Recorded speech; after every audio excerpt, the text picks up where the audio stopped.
see some familiar faces on the meeting. And my cat is back there. You can see her in the back corner. She was meowing very loudly outside the door, so I let her in. Hopefully she'll be quiet, but I might have to hop up and boot her out of here at some point. But yes, today Eric has asked me to talk about Varroa more. I'm sure you guys are sick to death of hearing about Varroa at this point, but 'tis the season to be thinking about it. And I'm hopefully going to present it from a little bit of a new lens through this integrated pest management approach and kind of explain what that is and how we can apply it as beekeepers. And as Eric mentioned, I finished my PhD from University of Maryland in April of last year, right at the beginning of the pandemic. My dissertation defense and all my celebrations and everything were virtual over Zoom. So it's been a super weird time to finish a PhD and move across the country. But I'm thankful for virtual talks because it means I get to do more cross-country talks and keep talking to Maryland beekeepers, even though I'm out here now. So I started my postdoc at WSU here in August. We are located in Pullman, Washington, which is like the very southeast corner of Washington. We're actually about 6 miles from the Idaho border. And here I've been doing a lot more work on commercial beekeeping management practices. The lab here works a lot with indoor storage of honeybee colonies.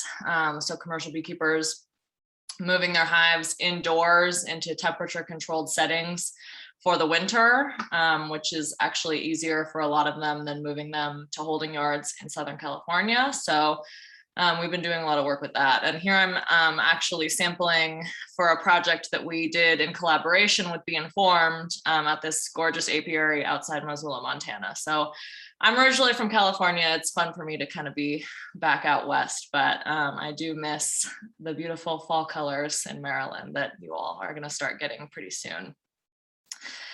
But I will get right into the topic of the day and the year and our lives as beekeepers, Varroa. So we're all familiar with this little mite. But like I said, I'm going to try to talk about the integrated pest management of Varroa and how we can sort of incorporate, a lot of different tools in our toolbox to combat this little guy.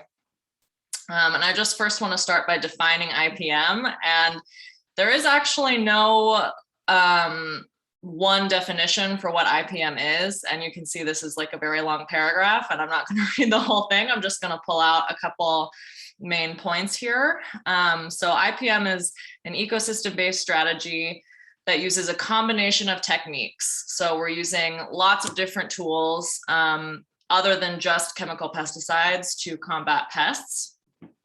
We're trying to use pesticides only after monitoring indicates they are needed, not just applying on a calendar basis or prophylactically, but making sure that they're actually required because we have monitored and taken samples.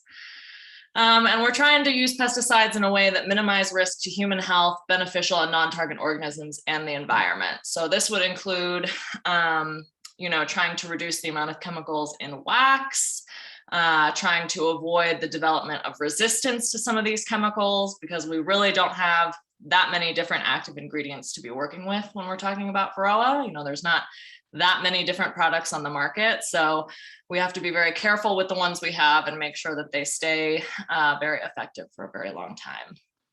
And a lot of the time you'll see IPM sort of portrayed in this pyramid structure where we have all these different types of management practices sort of layered on top of one another. So at the bottom here, and this one is beautifully made by Penn State, up 4 honeybee mites for Varroa. At the bottom here, you can see that we have cultural controls, which can refer to using hygienic or mite-resistant stock of bees. That's the basis of the pyramid. Then we can move up to physical and mechanical controls, like a screen bottom board. We have biological controls, like predators, parasites, and pathogens. So far, none of those have been identified. Actually, some of my lab mates here at WSU have been working with fungus extracts that will actually sporulate inside mites and kill the mites. So we're hoping that can sort of act as a natural enemy to mites, but it's still in development. Then after sort of trying to incorporate all of those things, we get up to chemical controls, but we can have these, quote unquote, softer chemicals, like essential oils, powdered sugar. The efficacy of these things is not great. So usually, what we need to do to be sure that we are getting good control is to use a harder chemical. And, there's even on that spectrum of harder chemicals, there's softer ones like oxalic acid and formic acid. And then we kind of move into the hardest of chemicals like Apivar and amitraz products. So the idea with IPM is to sort of try to use as many of these different things as possible, and to also use monitoring to make sure that we're applying the minimum amount of hard chemicals necessary. And all of this is pretty complicated, right? And there's kind of a lot to consider. Timing is very critical. It kind of requires a very thorough understanding of honeybee biology and mite biology to be able to do these things effectively. So we really need to get to know our enemy here. And of course, in this situation, our enemy is Varroa. So for the first little bit, I'm just going to walk you through some background of Varroa biology to kind of give some context for some of these things. And then we'll go through monitoring. And finally, we'll go through Varroa management, which I'll mostly be talking about chemical treatments. And then at the end, I actually have some real world examples from the Sentinel Apiary program. As Eric mentioned, I was in charge of that program for a lot of the time I was at Maryland, and I used a lot of the data to write a chapter of my dissertation. So I will be talking about that at the end, kind of looking at the reality of how some of these treatments work in Sentinel apiaries. But we're just going to start with the Varroa life cycle.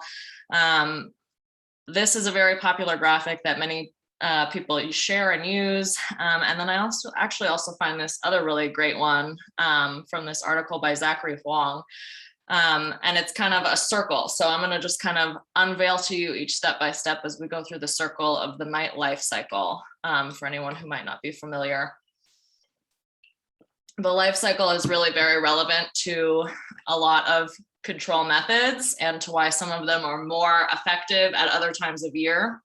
So I think this is very important to understand as kind of a baseline. So the cycle starts with an adult bee with Varroa feeding, and this is on hemolymph. Sam Ramsey will tell you that it's on fat body, so this might need to be updated now. But basically, you have an adult female mite feeding on an adult bee, right? Many of us have seen this in our colonies where you can see the little mites crawling around on bees. Lots of times you can't actually see them on the back of the bee because they're tucked up underneath the sclerites in the abdomen of the bee. So you could have mites on your adult bees, even if you don't see them when you're holding up a frame looking at it, because sometimes they're tucked underneath here. And then that adult female mite will enter a brood cell with a larva in it, aged 5 to 5.5 days. And the mite will move underneath that larva and into the bee food. So it's kind of like tucked really nice and tight underneath there. And as the larva sort of develops, it'll start to feed on that prepupa as it develops into a prepupa. And if you look closely sometimes in your brood cells, you might be able to see this, but at this stage, they're a little bit more difficult to spot. And then the brood cell gets capped, and that adult mother mite starts laying eggs, and she'll lay her first egg 60 hours after that cell is capped. And that first egg always develops into a male mite. And after she lays that first egg, she will lay another egg every 30 hours after that she's in the cell. So, I just want to kind of pause to point out here that this is where a majority of the mites are usually in any given colony at times of year where lots of capped brood is present. A majority of your mite population can be underneath those brood cappings, engaging in this part of the reproductive cycle. They don't really want to spend that much time outside of brood cells if they don't have to. They kind of want to jump back into a brood cell as quickly as they can.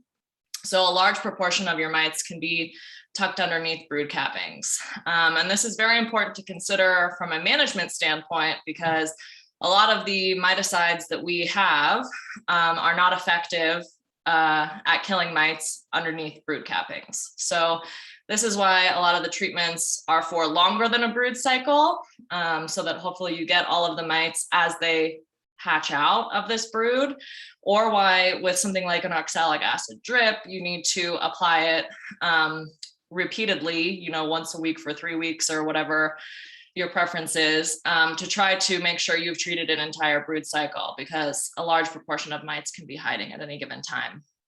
And this is also why mites prefer to reproduce in drone brood, because drones have a longer duration period underneath that capping, and they can lay more eggs and sort of more successfully reproduce in a drone cell. So this is why drone brood removal works, and why drone brood is a great place to check for mites if you're not sure if you have them. We find a lot, if you have a little gap at the bottom of your frame that they have filled in with drone brood, if you scrape that off, you'll usually find mites in there.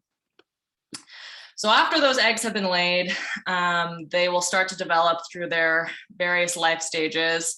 And as they're developing and growing, they are feeding on the pupal bee.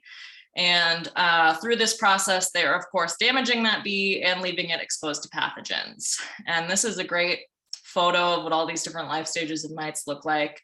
Like I said, that first egg develops into a male. So here's an immature male and an adult male. These males never really come out of the cell. They serve their purpose of mating in the cell, and then that's it for them. And like bees, the females kind of do most of the work and carry everything on. And so, yeah, then you can see the immature female and the adult female mite, of course. And here they are again. It's 5 to 6 days for an adult male. So he's maturing first, and then 7 to 8 days to get to an adult female. And then mating begins. So the male mite then is mating with his sisters in there. And all the while, they're kind of feeding on these immature bees and getting nice and fat and happy. And then eventually any female mites that made it to adulthood and have mated will emerge from the cell with that bee. So here's a great photo of this brand new bee hatching out, and she's got a mite on her back coming out of there. And usually this mite will jump off of this bee and hop onto another bee relatively quickly. And if you've never seen a video of this, there are videos on YouTube of mites hopping between bees and hopping, from a bee to a hive tool and things like that. And they move incredibly quickly. It's really crazy to see how fast something so small can move. So, that kind of gives you an idea of how easily transmissible mites are too, between colonies, with robbing occurring, all that stuff. This is the time of year where we get a lot of transmission of mites between apiaries and between colonies.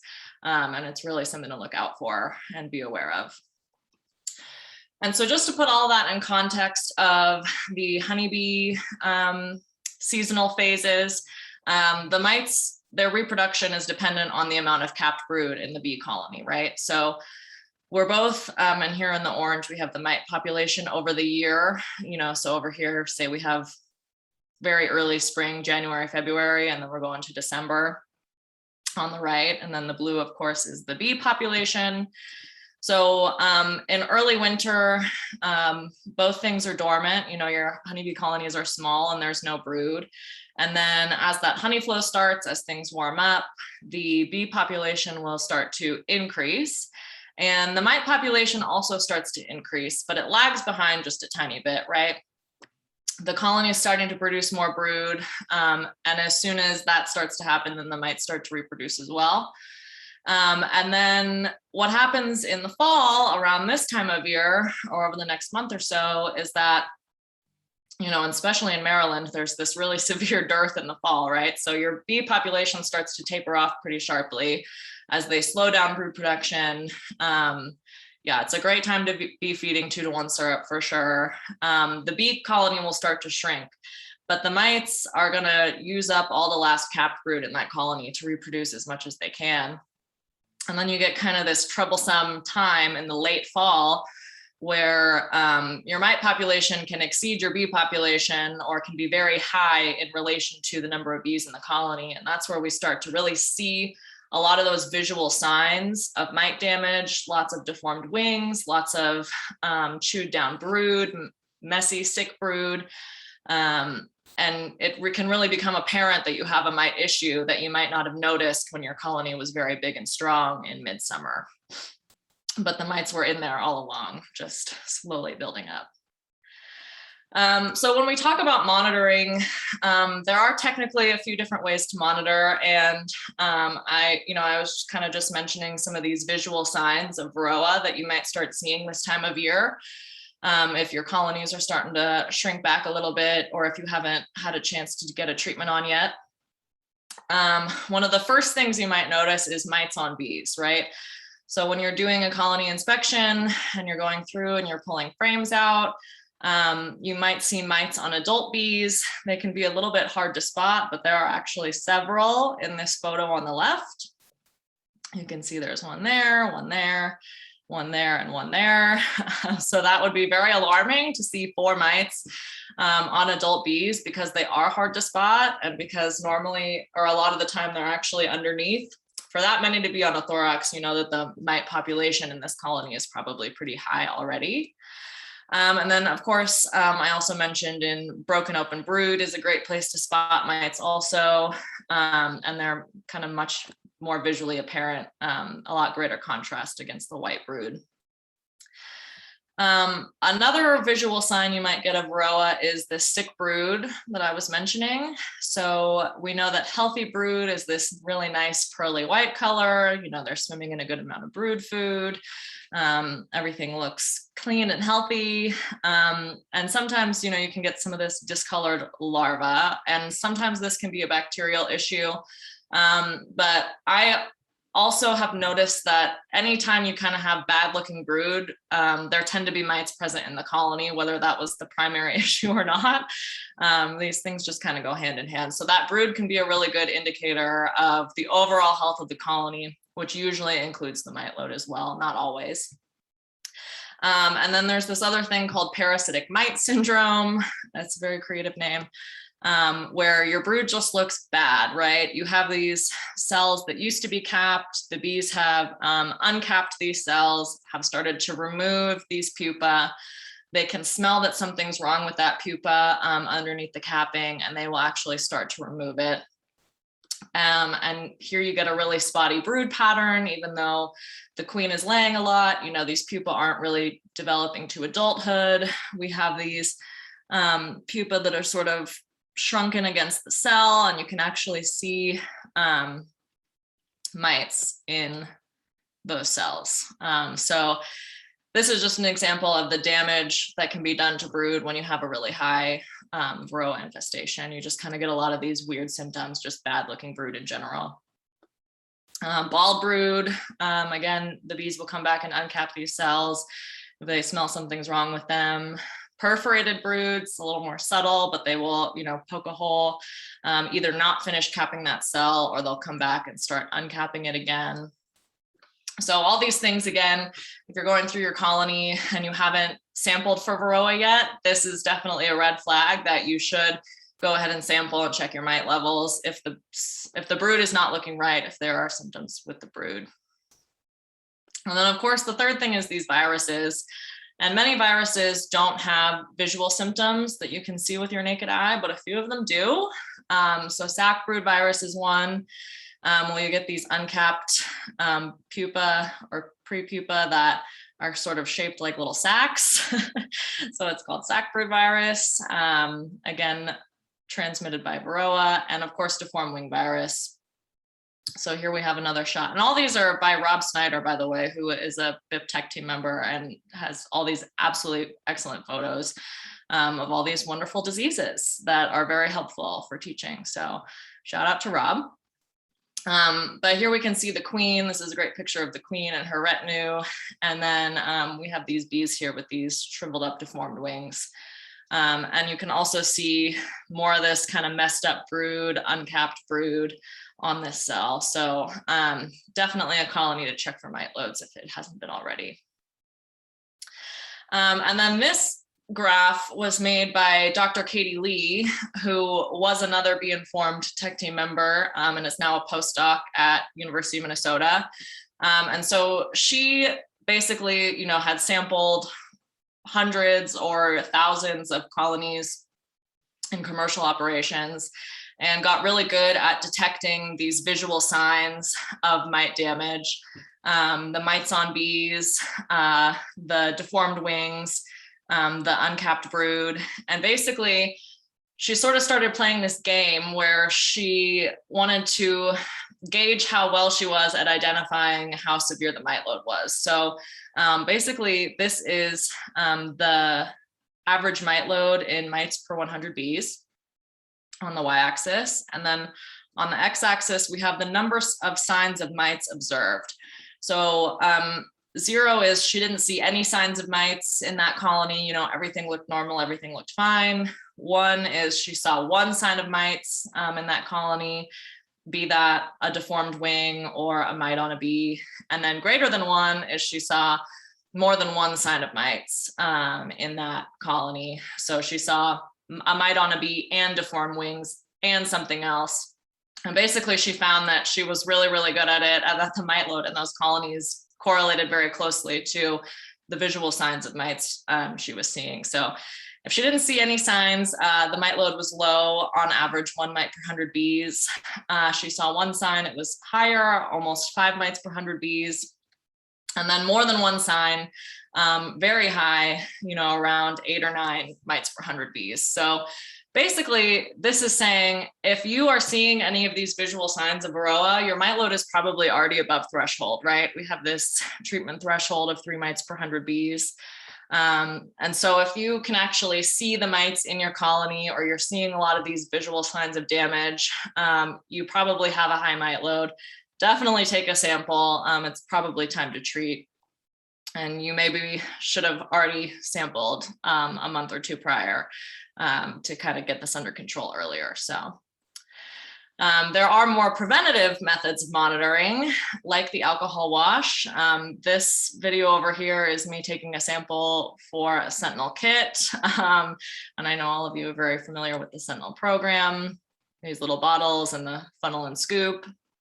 And yeah, I mean, I think everyone's familiar with the process of an alcohol wash, but you know, this is a destructive sampling method. You sacrifice 300 bees to get an accurate count of the mites per 100 bees in the colony. And then this can inform whether you need to treat or maybe when you should take your next sample. Like Eric said, once a month is definitely a good benchmark for how often to sample. It can be hard to do that in reality, especially with Superzon and things like that. But if you haven't sampled yet, now is definitely the time. And then of course, there's also the sugar roll method. I think BIP and Maryland probably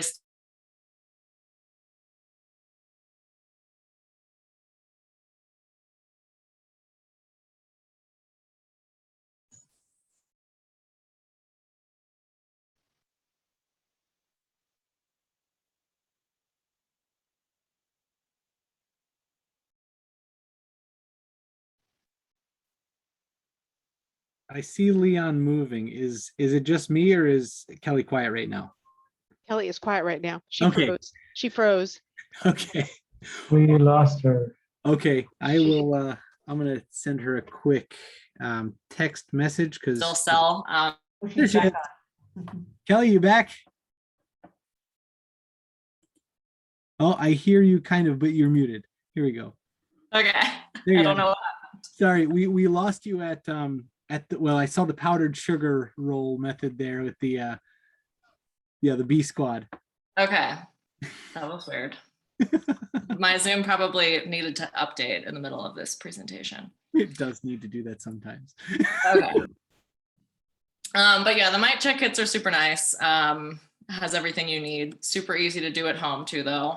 If you have a mason jar and some powdered sugar and a little bit of hardwire mesh. So, okay. So, you know, we do all of this monitoring kind of towards a goal. And if we go back to this definition of IPM, we have this part that says pesticides are used only after monitoring indicates they are needed according to established guidelines. And we do have established guidelines for Varroa. We have treatment thresholds. And like I mentioned, the usual treatment threshold people use is 3 mites per 100 bees.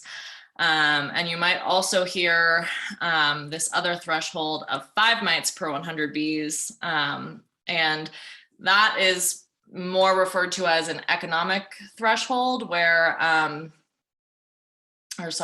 injury threshold where if you get to 5 mites per 100 bees, you might have a more severe issue. And you're probably going to start to see some lasting negative effects on your colony. But 3 mites per 100 bees is the threshold where you should be able to treat and avoid having too severe of an issue. So you are all familiar with looking at graphs like this, thanks to the Sentinel Apiary program, where we have the mite load from May to October. So, and this is a very typical pattern where we'll start low in the spring and kind of creep up to this time of year where you exceed that treatment threshold of 3 mites per 100 bees, and then you want to apply a treatment to go back down under threshold and reduce that mite load. I will say that this idea of 3 mites per 100 bees is sort of more applicable at some times of year than others. And if we go back to this sort of seasonal phases, you can imagine that if in April you have 3 mites per 100 bees, that is super, super high and really not something we would expect or somewhere we'd want to be. So, a lot of people have a little bit lower threshold for earlier in the year. They would like to see closer to 1 mite per 100 bee or less in the spring, because of course, wherever we start here, it's just going to creep up as we go through summer. And then by the time we get to fall, it's a little bit more realistic to have a treatment threshold of 3 mites per 100 bees and go ahead and wait till you exceed that threshold to apply a treatment. But yeah, that would be pretty high, I think, in the spring. So a lot of people have a little bit more strict threshold in the spring.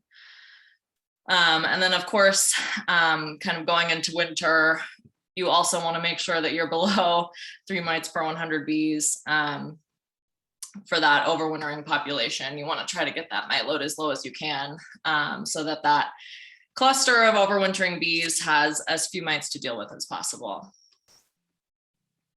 And one of the most common questions I get asked is, I'm above treatment threshold. It's time to treat. What should I treat with? What do you treat with? What's the best thing to treat with? And the answer is it really depends. It depends on temperature, on if you have supers on how much capped brood is present. I'm hearing you guys talk about formic and how tight the temperature window is in Maryland this time of year, all summer really. Whenever you would have supers on and wanted to use formic, it's too hot. So just make sure, you read the label, you talk to other beekeepers and find out what works well in the area in your time of year and depending on how much capped brood you have present. The Honeybee Health Coalition also has a lot of great tools for this. They have this Varroa management decision tool online where you can go through and tell it about the condition of your apiary and sort of your preferences on what types of chemicals you want to use. Some people don't want to use harder chemicals like amitraz. They're concerned about buildup in the wax. They only want to use softer chemicals like oxalic acid, Hopguard, and formic. And it'll kind of take that into account and tell you what will work based on your exact situation. And then there's a great PDF version too. They update this pretty regularly with new information and all the efficacy of all the different products is in here. So this is a great free resource also if you haven't heard of this.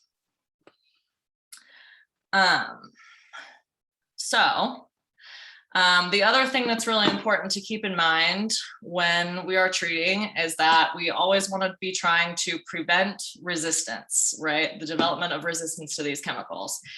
And fluvalinate and coumaphos are two examples of products that mites did develop resistance to, and then everybody had to stop using them for a long time. I have heard that these work again, but a lot of people are still kind of hesitant to use them because of that resistance that did develop. We also keep hearing these kind of whispers and reports that amitraz isn't working as well as it used to. And, you know, this is obviously the most popular chemical among commercial operations, so it gets used a lot. And so, you know, if we develop resistance to this, we're going to be in trouble. So it takes about 5 to 10 years to register a new product. There are, I think, a few products in the works. There are new formulations of existing active ingredients in the works, but it just takes a long time to go through this process. And we want to make sure, like I said, we just don't really have that many options. So we want to make sure that we are doing everything we can to keep the efficacy of these things super, super high. And I think it can just be helpful to kind of understand what resistance is and how it develops. And my professor at Maryland did a great job making these little slides that I think really helps demonstrate it. So the actual definition of resistance is the repeated failure of a product to achieve the expected level of control. So, you know, we have pretty high expectations of the level of control that these miticides will provide. In the lab, they should have efficacy, you know, 90% or higher. So we have a high expectations of these products. And when we get repeated failure of these products not working as well as we think they should, that's when we start to get resistance. So these are aphids, but just go ahead and use your imagination to pretend that they are mites. And basically how this works is that in any given population of mites, you may have a small number of individuals who are naturally resistant to whatever chemical you are using. So this little black and white aphid or mite is naturally resistant, let's say, to amitraz. And then these little brown mites are susceptible to amitraz, which means amitraz will kill them, right? So what happens when we apply amitraz is that we are applying a selection pressure, meaning that, you know, amitraz has high efficacy. So we are going to kill the vast majority of the susceptible population. And we're going to be left with, you know, a very small number of individuals, but the one that was naturally resistant is going to have survived. And then we're going to probably have a few that were susceptible that survive also. And so then what happens in the next generation is now the proportion of resistant individuals is much higher in the population, right? These guys are going to go on to reproduce. And now we have, you know, a much higher proportion of resistant individuals. We've got about 50% resistant, whereas before we had a much smaller number. And then we're going to apply amitraz again. You know, we're going to apply the same selection pressure and again kill the majority of that susceptible population, but not the resistant population. And now we have a situation where the majority of the population is resistant, and that selection pressure, that chemical, in this example, amitraz, doesn't really work anymore. And yeah, you get, you know, a huge number of resistant individuals. Now that chemical has to not be used for a long time until this can kind of be bred back out of the population, or we have to find another chemical to move on to. And this phenomenon of having to move on to the next chemical and the next chemical is referred to as the pesticide treadmill, of just kind of going on to the next thing after the next thing because we keep burning through them. So we want to try to avoid that as much as possible. And we do that by reducing that selection pressure. So we don't want to be applying the same selection pressure to the same population over and over and over again. So one way to do that is to change the active ingredient you use by rotating products. So, you know, we try to use different products in a year, not be using the same thing over and over again, year after year after year. You can use a combination of formic acid, apivar, and oxalic acid, or whatever suits your fancy. The idea here is that an individual that is resistant to apivar probably won't be resistant to oxalic acid. So you're not putting the same selection pressure on things over and over again. And then the other thing to do is to only treat if you're above threshold, and make sure that you are monitoring regularly and not applying these chemicals unless they are actually necessary. And that's another way to reduce that selection pressure. And then the other thing I just really want to emphasize, and I'll kind of get into this with the real world example from more Sentinel data in a second, is that it's really, really vital to check if your treatment actually worked and how long your treatment is effective for. So this is an example from a Sentinel apiary where, again, we have that mite load per 100 bees from May to October, and that treatment threshold of 3 mites per 100 bees is this red line here. This beekeeper saw a gradual increase in mite loads until we were way above threshold here in July. They applied an effective treatment, went back under threshold in August. And so, if you stopped sampling here in August, you might think you were good to go for winter. But this actual beekeeper saw a huge increase the next month in September, this really rapid reinfestation of mites, and will likely definitely need to treat again before winter. So it's super important to monitor before you treat and after you treat to make sure you got that expected level of control. Especially this time of year in fall, especially in Maryland, where there are so many beekeepers, relatively close together in a kind of a small area. There's just lots of mites in the landscape. People are treating at different times. Some people aren't treating, and the colonies will pick up mites from each other. So that's one way to kind of get this rapid reinfestation of mites. But also if your colony shrinks really quick and now you have a higher proportion of mites to bees, that is where you're going to get that issue. So just make sure you're checking. And so now we can look at some more real world examples from the Bee Informed Partnership. I'm sure you're all very familiar with BIP and all of our they're not there anymore. All of their wonderful different programs. And I'm going to talk about the Sentinel program and some of the data I used for my dissertation. And I know you're, again, all very familiar with the program, so I'm just going to very briefly introduce what the program is. And some of this may have changed since I left, so Eric can give you the most up-to-date information. I saw on the website you added 12 colonies, so I added that to this diagram. But basically, the Sentinel Apiary program is this colony health monitoring program. You can participate at different levels with different numbers of colonies. It lasts for 6 months, usually from May to October. And as a participant, you get all the materials and instructions you need to sample these colonies for 6 months for Varroa and Nosema, to perform colony health inspections, to record your management information. And of course, if you have any colonies die, which we hope you don't over the course of the program, you'll fill that out too. But basically, as Eric said, this teaches a lot of valuable management tools. It also ends up giving you this amazing record of everything that happened in your colonies over the whole year and how well your management worked or didn't work. So you can kind of tweak things or remember what worked well next year. And it also provides a lot of amazing data. I'm so happy to see you guys are using it so well in your club, but it also provides a lot of cool data for scientists at BIP and myself.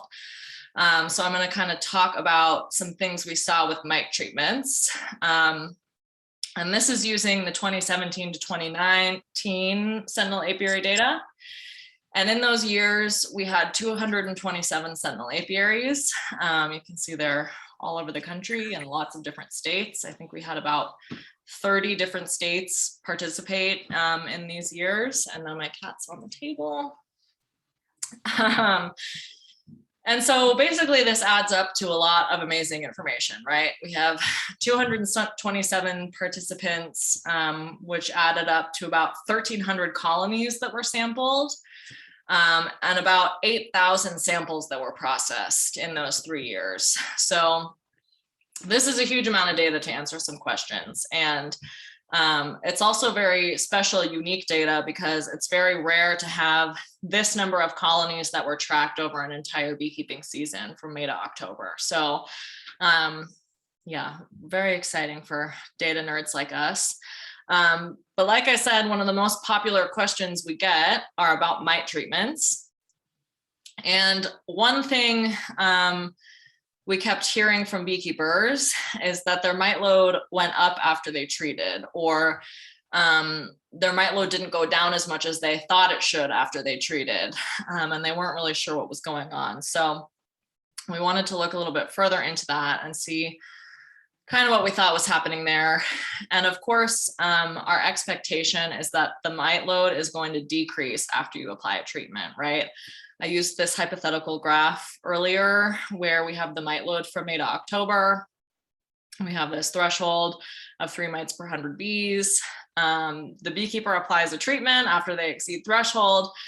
Obviously, ideally, you want that mite load to go down. You want it to go down a lot. You definitely want it to be under threshold, and you really want it to be pretty close to 0. You know, if you just applied that treatment, and these chemicals are supposed to have, you know, 90% efficacy, you should expect that that mite load would be pretty low after the treatment was applied. So we wanted to see how often this was happening, how often this sort of expectation was reality. And what we found was that in a lot of cases, the mite loads were actually increasing the month after a treatment was applied. So over these 3 years of the Sentinel apiary program, these beekeepers applied 278 treatments. And in 72% of cases, the mite load was higher in the month following the treatment application. And in only 28% of cases was the mite load lower in the month after the treatment was applied. So I really hate sharing this information because it's just like not what people want to hear. And so I don't kind of want you to panic at this. I'm going to put this in context and kind of explain why we think this is happening. And a lot of people don't have this experience. You know, a lot of people have the individual experience that their treatments are effective. But this is just something to watch out for, and to make sure you check after you apply a treatment and not just assume it worked, because in a lot of cases, that mite load actually goes up. But we wanted to look a little closer and see if treatments are helping at all. So we're going to look at how the mite loads are actually changing after these treatments are applied. And hold on, my cat is driving me crazy.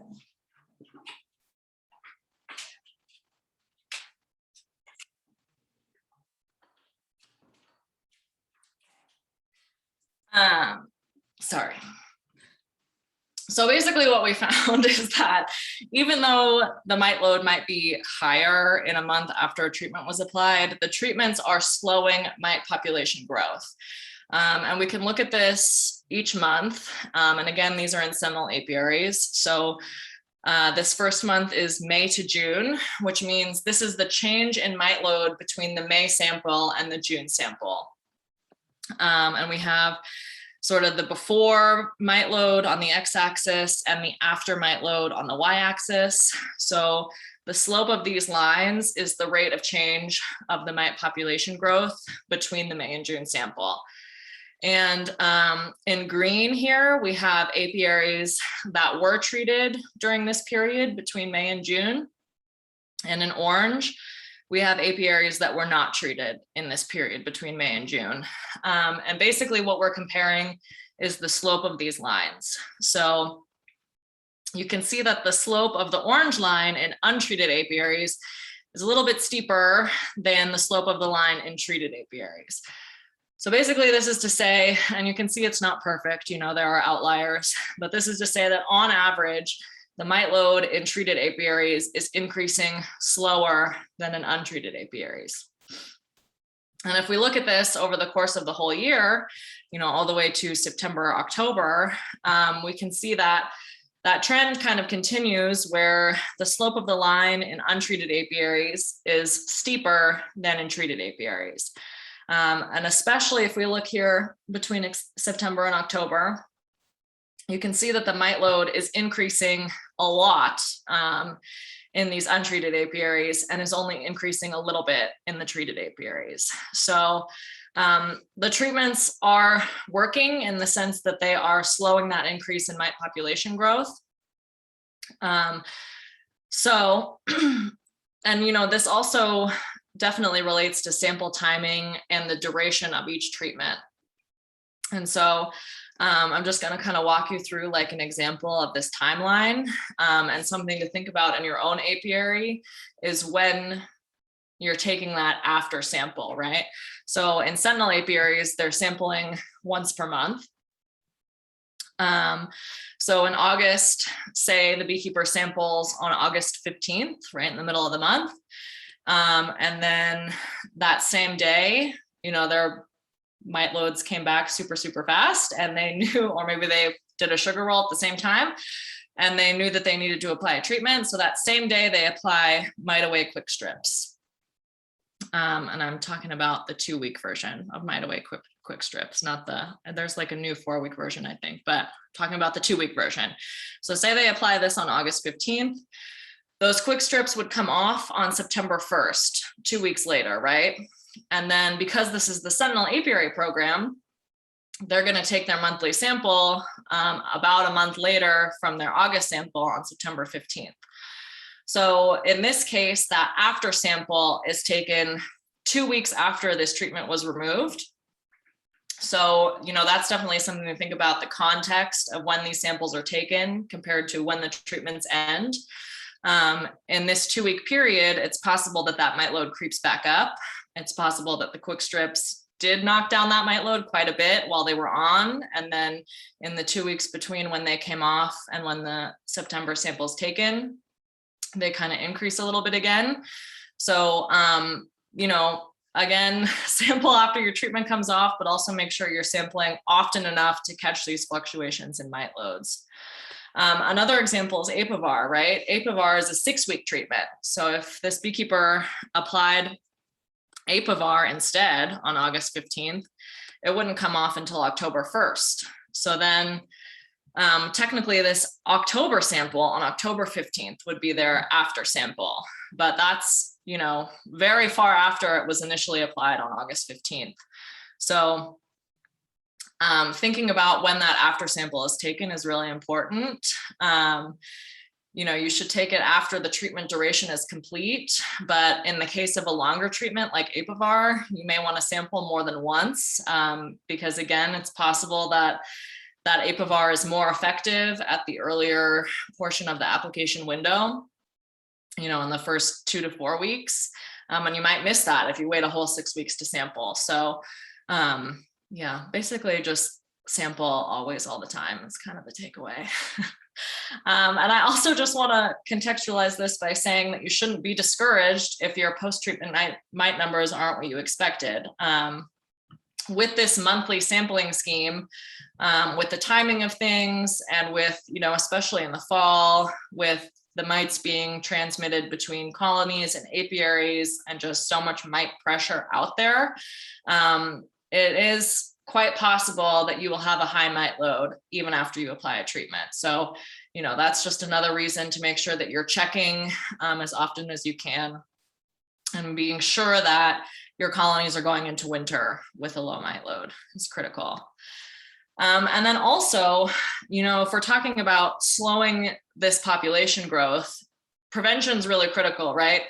Because if you go back through all my animations to this graph, if we look in May, June here, this difference in slopes between the treated and the untreated apiaries might not seem like that much, right? Just in May and June. But if you extrapolated that over the whole rest of the year, you would get a pretty big difference in mite load, by September, October, where if the orange line continued on this trajectory, be way up here, and the green line, is flatter, would be down here. So if we're trying to slow population growth, kind of the earlier we start doing this, the better.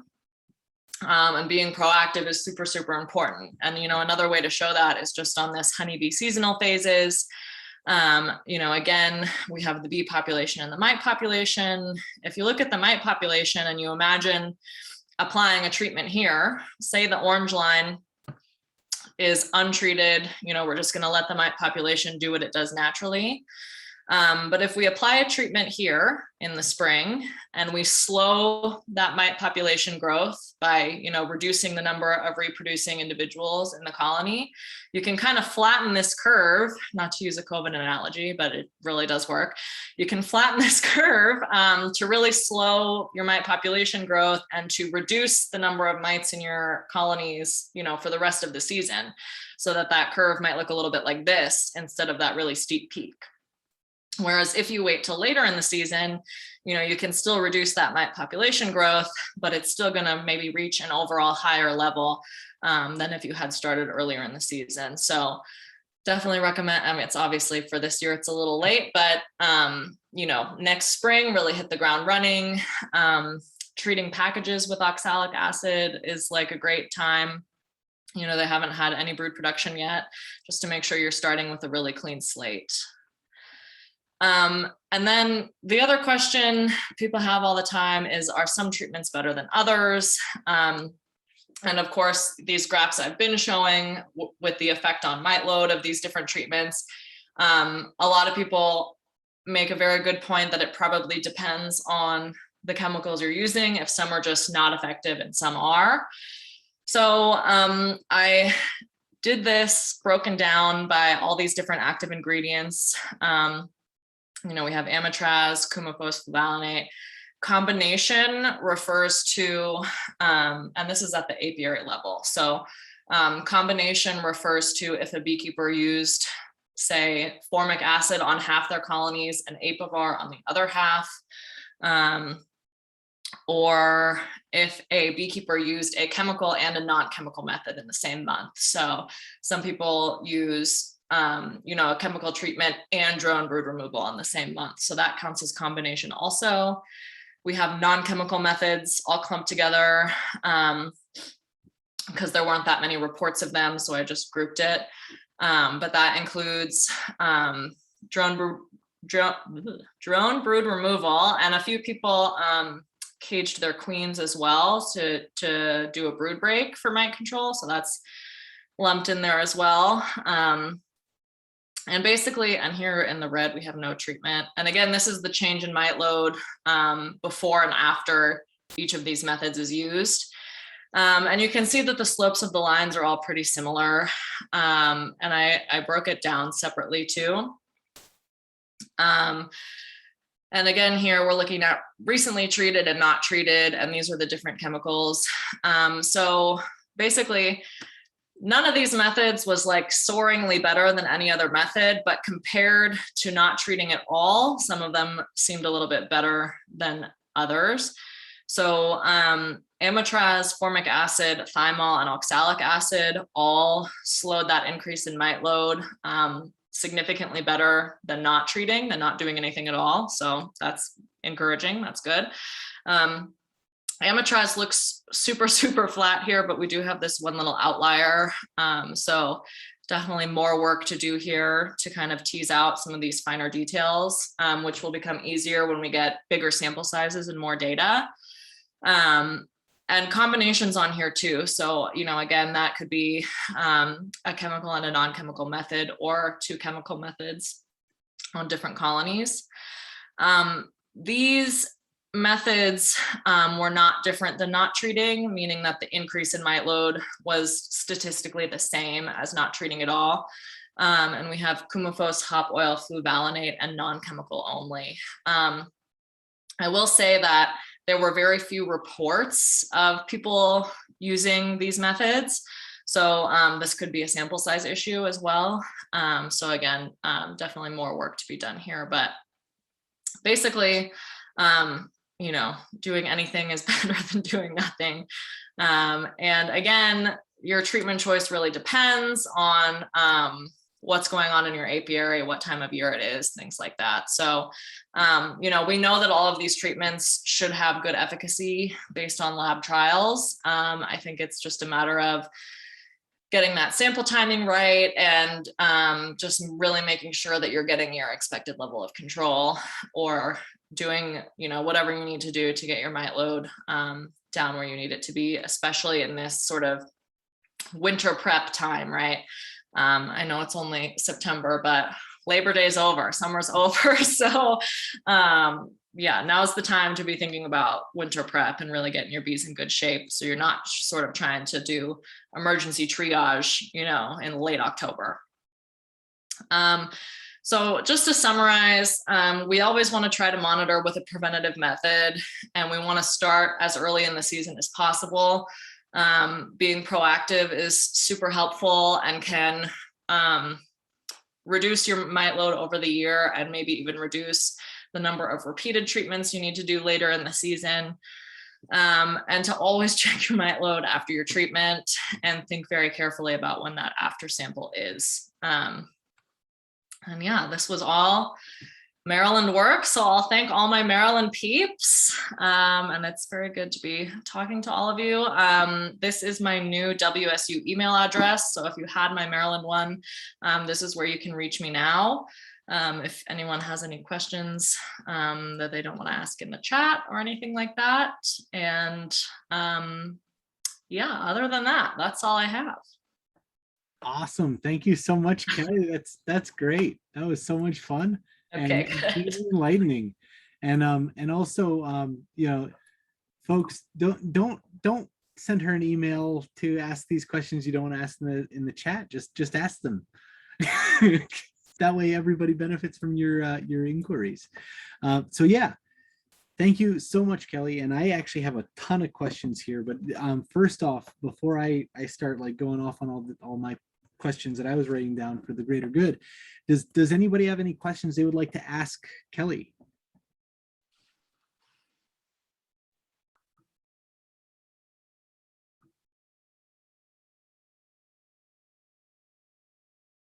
Don't be shy. I will say, this is why Zoom talks are hard, because I know if I talk to you in person, which I have before, talking to this group in person, many people come up after and say hi. So I know Zoom is just a different format and people don't speak up as much, but yeah, please feel free. And also, I was cracking up there a couple of times during this talk. Like, I mean, the cat, I laughed out loud. I didn't. My pets have sabotaged like every talk I've given in the last year. I swear, it's ridiculous. And so I'll ask a couple of questions just to get things started. And folks, if you have questions, you can certainly ask in the chat, and either I or someone, I'm happy to read them off for you. But so Kelly. Yeah. So I'm going to start here. So you'd mentioned that some of the time, some of these treatments are like they don't kill the mites underneath the capping. Do you know anything, or does the data show anything about the best way to kill some of those portions of mites underneath the cappings? Yeah, great question. So some treatments do kill mites under brood cappings. Formic acid, I think, is an example of one. And if I say anything wrong, please call me out. I have learned more from beekeepers than anyone that I learned in my PhD. So, but I'm pretty sure formic acid is one that does. And really, the best way to do it is to just make sure that you are either using the right chemical for the right time of year. So like if you're gonna do, I love like a late season oxalic acid drip treatment or vapor. Once there's no brood present, that can be very, very effective. Other than that, if you want to use oxalic acid, you have to use it multiple weeks in a row to make sure that you cover an entire brood cycle. So things like Apivar 6-week treatment, that covers an entire brood cycle. So, the manufacturers of these treatments do kind of keep that in mind. Oxalic acid is just kind of one where there isn't really like a main like bee manufacturer, like many of us are just buying wood bleach and mixing it. So That's just something to keep in mind, is to make sure that you get a whole brood cycle covered. Yeah. Cool, thank you. Now, also, kind of what you just mentioned, the apivar. So that's typically a pretty slow release mechanism, because it has to be, it has to be have contact made and spread through touch, basically throughout the colony. But like looking at some of the data there, it looked like that was a really like stellar method of mite control. Which, so this seems like a little bit of a double-edged sword, because it's like you still have those mites active in the colony and they're still doing damage to the bees while this treatment's getting spread throughout the colony. And I guess my question is, where'd we go? Here we go. Is that a good treatment to use when you have high mite loads, or is that just something for lower mite loads? Yeah, great question. And a lot of this is very anecdotal, and it's hard to actually prove it. And a lot of, this I get from conversations with beekeepers, but my personal preference is to use apivar when mite loads are lower to help keep them low. So like, in the spring when mite loads are lower, you can that's a very nice long-term slow release treatment. We had a couple successes using like a flash formic acid treatment. That's a very quick acting chemical that will really bring down that mite load very quickly if you have some very high numbers. And then following that with the slower apivar treatment to kind of keep the mite load lower longer also seems to work pretty well. So yeah, it does seem like some of these things are better for higher mite loads, and not as great for higher mite loads. And again, that's all anecdotal. That's just personal preference. But yeah, I also my bone to pick with apivar is it's supposed to be effective for the whole 6 weeks. But I just don't know that there's a lot of like field data actually showing that. And like, especially in the fall when mite pressure is just so intense and everyone's numbers are high, it's hard for me to believe that you could put a 6-week treatment in now and not have an increase in mites over the next 6 weeks. So yeah, just, something to watch. Definitely. So I also noticed that, so in the chat, John Mahaffey asked if in terms of rotating treatments, is that only an individual thing, or could there be a community-wide strategy? And I thought that was a kind of an interesting question, because what do you think would happen if a region got on the same treatment regimen? Sure, yeah, that is a good question. I think the timing of treatments regionally could be very helpful, maybe more so than everyone getting on board with the same ingredients. And yeah, again, I think if you're rotating on an individual basis, then you can, if everyone's making an effort to rotate on an individual basis, then it doesn't really matter if everyone's synced up really. I think timing wise, if everyone was treating at the same time, you could kind of avoid some of this transmission of mites from your neighbors or from other apiaries and things like that. Because if the timing's just off by just a little bit, if someone treats 2 weeks earlier than someone else, you can kind of just get in this cycle where you're giving each other mites for a long time. So coordinating the timing, I think, is a very interesting idea. But yeah, in terms of active ingredients, maybe not as important. I hope that answered the question. Okay. No, Yeah. that's fair. This is Maureen. I have a question. Okay. It seems to me that that I know we talk about IPM, but then we go to the top of that darn pyramid awfully fast, right? Mhm. So some kind of common things that I see when I'm visiting other people's apiaries. First of all, there's just hives really just too darn close together. But also folks who say, oh, robbing screen, what's a robbing screen? So I think going back to John's thing about in terms of rotating treatments, I would be happy just to get people, maybe hives not so close together, maybe the use of robbing screens somehow to use those sort of design features to try to reduce the amount of like drifting and robbing and the introducing Because it's, you know, it stays warm here pretty much through November. And we have days when you just know your girls are out and they're going to bring stuff back, right? You know, it's the middle of November and things should be over, but they're not. They're going to go out and they're going to rob out some weaker hive somewhere. And darn it, that person didn't have a robbing screen on. Or I've actually heard people say, oh, my hives died and I just left it there so the other bees could come and get the food, you know. Thank you very much for that. So stuff like that too. It's not chemical, and it should be down at the bottom of the pyramid, but you know, I think we need to look at that too. Yeah, and one thing to add is I know that I think there's some research going on right now about about the robbing screens just having an effect on reduced mite loads in colonies. And I think we actually have somebody in here. I think maybe I think Stefano is in here, who does some. I think he actually does treatment-free successfully, which is not for everybody, as far as the ability to, I guess, manage in a timely fashion. But Stefano, if you're in here and you want to, you know, comment, you're certainly welcome to. Or not, no pressure. Hey, Eric, this is Phil. I just want to add a caveat to what you said, or an explanation. So you said treatment free, but people should not interpret that as action free, right?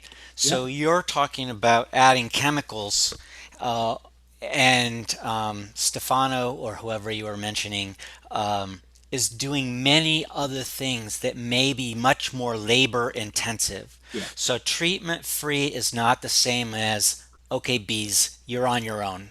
Right. Yes, it's not neglecting them. That's a very, very important difference. But like I say, if Stefano, if you hear this, or you know, whatever, you'd like to chime in at some point, definitely totally welcome too. But I did have another question or comment for you, Kelly, and I noticed you did mention this regarding the threshold variations throughout the season. And I know Katie Lee, through her research, in fact, she's actually one of the newest, her and Megan Milbrath are new members of the BIT board. Great. super recently, so that's kind of fun. But I know that she had kind of, through her research using that data from the I think the Minnesota tech team, it was like typically if you've got over 1% mite load in the spring, that's much more likely to lead to a non-viable colony in the going into almonds. So is that something that kind of, I mean, have you seen any other data that kind of suggests that still? Katie Lee is one of the only people I know who's kind of reevaluated, you know, with new data, that 3 mites per 100 bees threshold. I've heard lots of people say, you know, we need, you know, seasonally specific and regionally specific. You know, May in Minnesota is very different from May in Maryland. So yeah, I think that's definitely work to be done, is to make sure that there's relevant thresholds for everyone everywhere, because I think, like I said, that 3 mites thing is definitely not that applicable in the spring, but it's hard to give a good recommendation, you know, without the work being done. So yeah. And as far as where do we go? We were looking at there was another question I had related to that directly, and it's gone in my cluster mess here of notes. But cool. Well, thank you, Kelly. Does anybody else have any additional questions?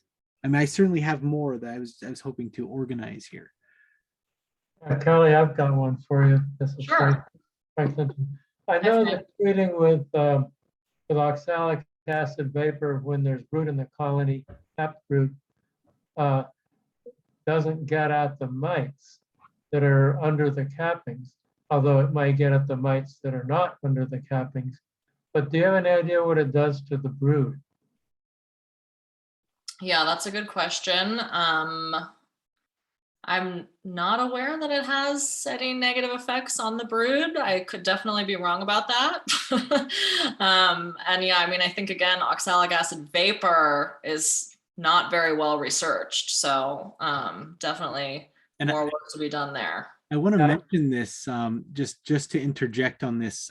Actually, next month our speaker is Medhat Nasser, who I know he's done a boatload, maybe the most in the industry, at least that I'm familiar with, of research on oxalic acid and its use as as like a sublimation.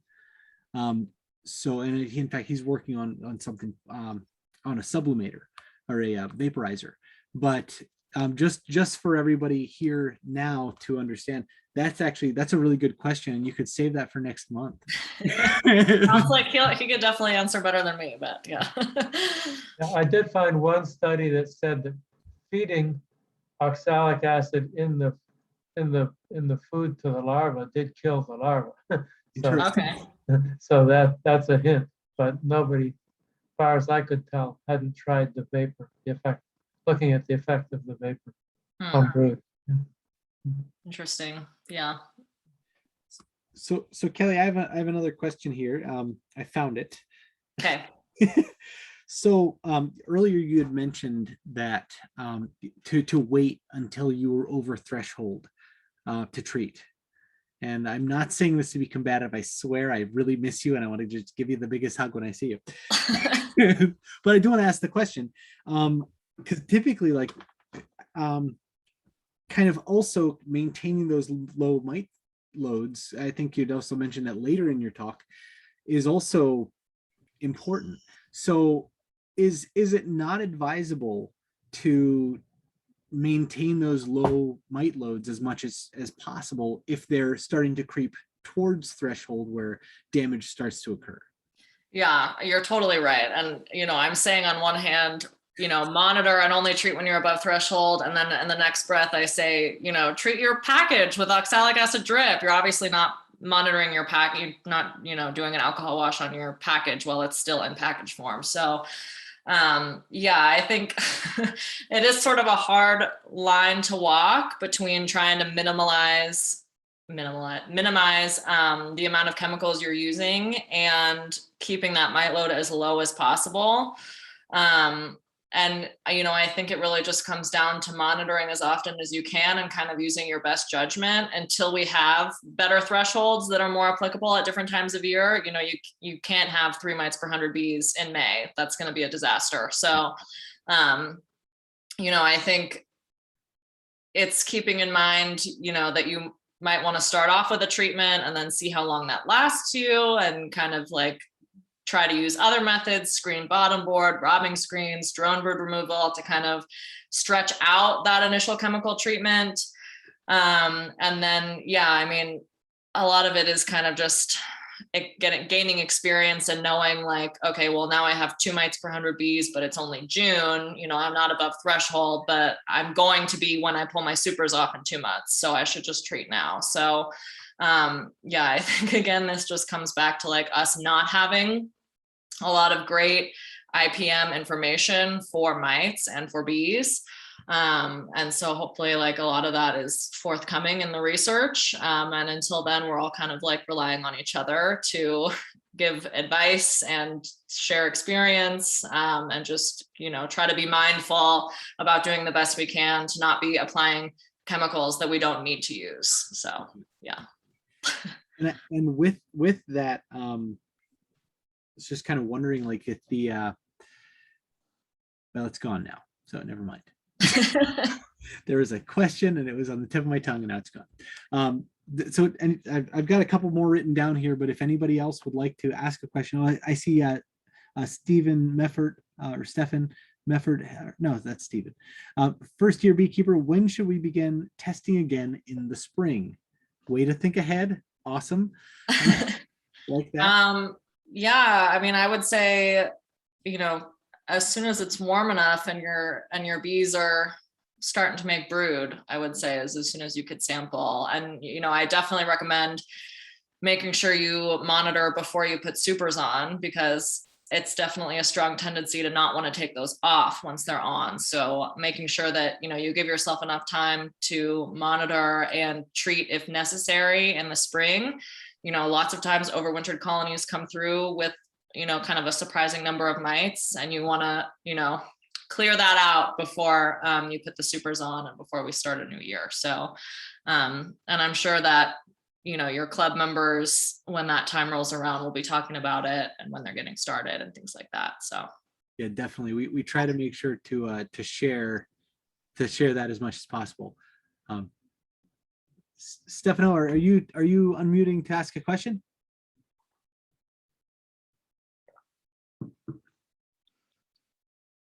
No. Okay, it looks like Maureen has a good one here. Is an oxalic acid vaporization as good as a sampling? The drop represents the whole colony. Do you mean like looking at the mites that fall on a sticky board after a vaporization? You do a vaporization and then wait 72 hours. Basically, you've, in a sense, sampled the entire colony. Sure. So it can, I guess you could do that. I would say, that kind of goes against the sampling before you treat idea. And also when you're thinking about mite drop, that can really vary greatly based on the amount of brood in the colony, the amount of bees in the colony. So it's kind of hard to compare mite drops between colonies or to an alcohol wash or anything like that. So I might not advise doing that unless you do it frequently and have a very good understanding of how that does relate to the actual mite load in the colony. And I would also not assume that an oxalic acid vaporization is killing 100% of the mites. Never assume. On that slightly related topic, could you comment on oxalic acid towels a la Randy Oliver? Because that would be something of a slow release, wouldn't it? Yes. So I'm not sure if I'm supposed to share this or not, but we are actually currently that throat clearing was not an indicator of anything. Oh no, you're good. We are currently testing like a new formulation of oxalic acid that is supposed to be a slow release. So, I think part of the issue with the towel method is that it might not be super consistent, but hopefully, the market will produce one that is really consistent. But I know some people who have had great success with towels and other people who haven't had great success with towels. So, I'm all on board for trying things. Just make sure you check to see if it worked, and make any tweaks as necessary. And hopefully there will soon be a standardized way that you could be pretty confident in the dose you're getting and things like that. So and also one thing to add, just to the beekeepers here, it's actually, you should not be trying this at home. This is something that it's not a legal method of treatment. So right, that too. When she says this, she's talking about researching. So just to throw that out there, just in case anybody's trying to mix some oxalic acid up with some towels. Yeah, but yeah, the idea with that is that it will cover a whole brood cycle. So you should, in theory, be able to use it with capped brood. And hopefully there will be a legal way to do that soon. Nice.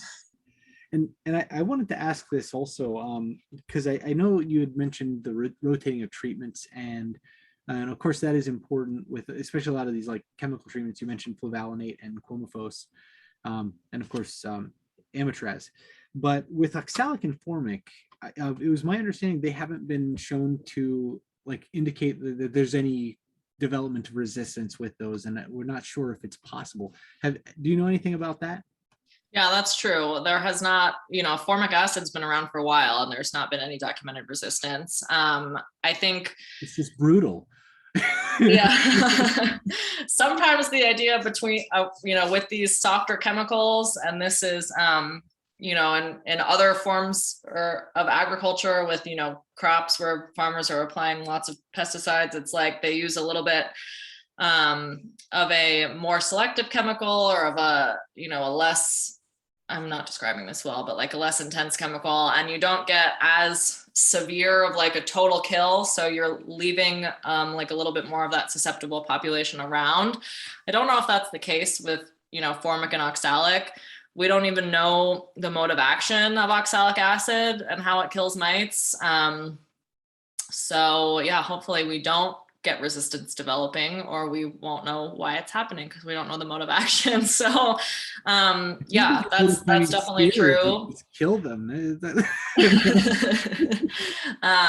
Yeah, I think that's definitely true that there hasn't been resistance documented for those. And yeah, I always liked formic acid. You know, the temperature window is really hard in Maryland, but it tastes good.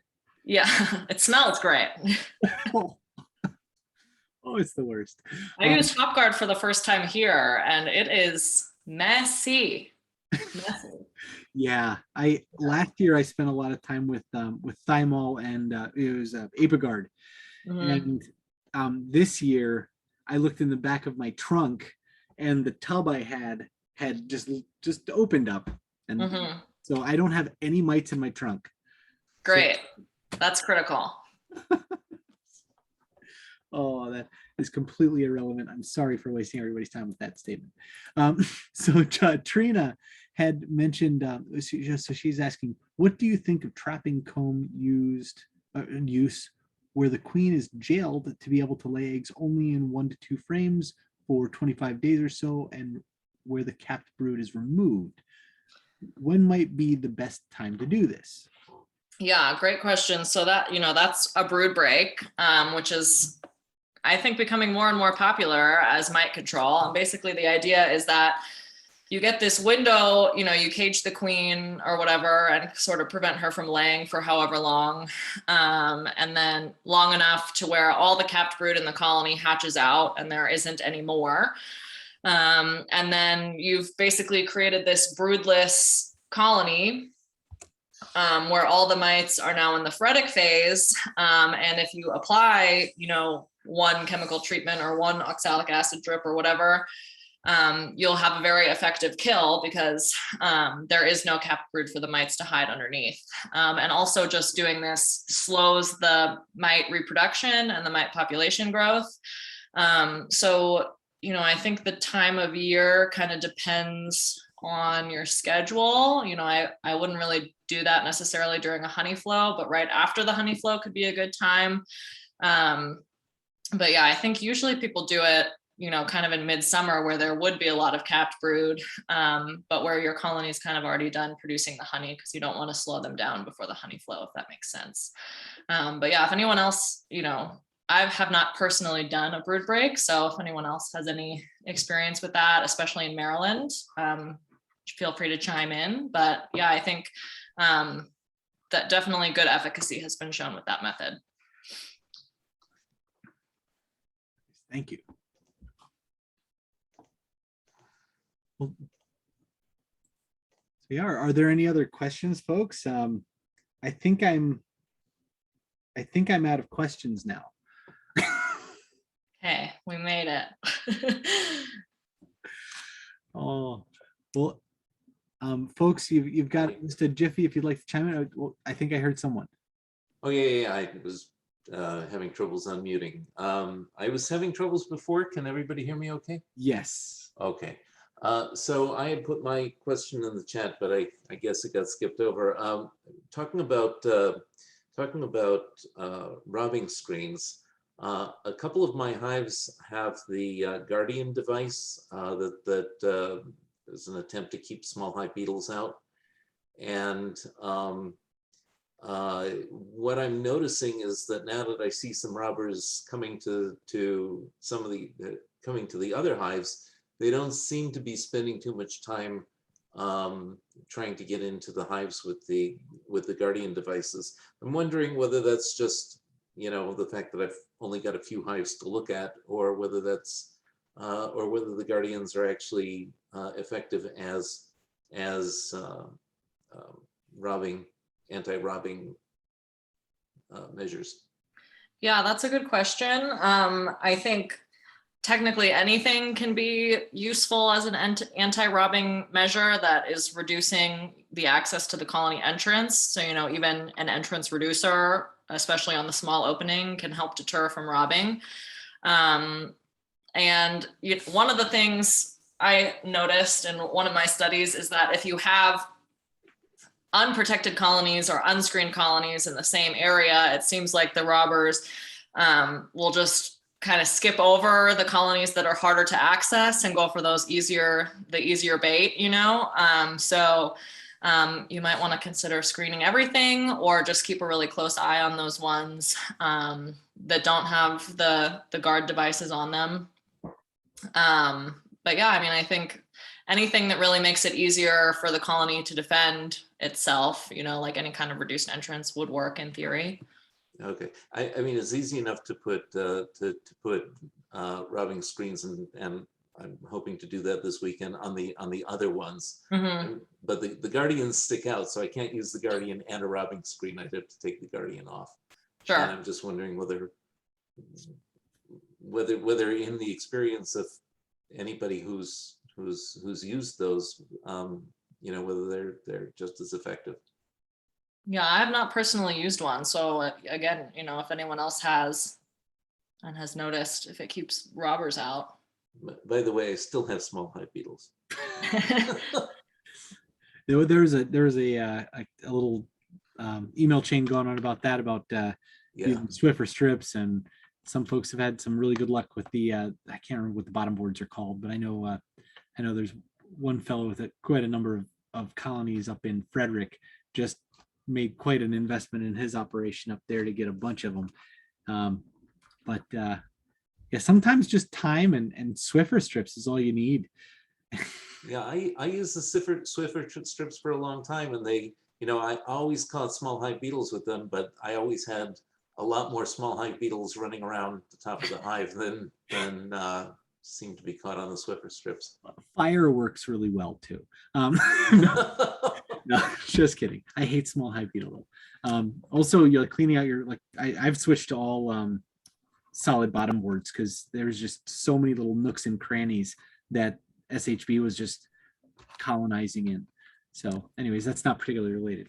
But talking about SHB, hate them.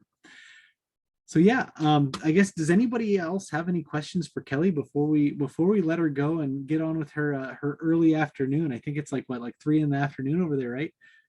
Well, it's 6. We're only 3 hours behind, but yes, it's very nice to give East Coast talks over here. It's like finishing work at a normal hour. So yeah, it's my pleasure. Oh, Kelly, it's so nice to see you. I miss you, and tell Dan I said hello and give him a hug for me. I know I will. like that. But yeah, if anybody has, of course, any other questions, Kelly's emails there, kelly.kulhanek@wsu.edu. As she mentioned, if you didn't want to ask publicly, you can send it to her there. Just please copy us on it so we know what you're asking. Well, Kelly, thank you so much. Thank you. Yeah, so nice to see everyone. Oh, hi, Jerry. I see Jerry on there. Yeah. Good to see everyone. And yeah, thanks so much for having me, and take care. Right. Thanks so much, Kelly. We'll see you later. Bye. Good night.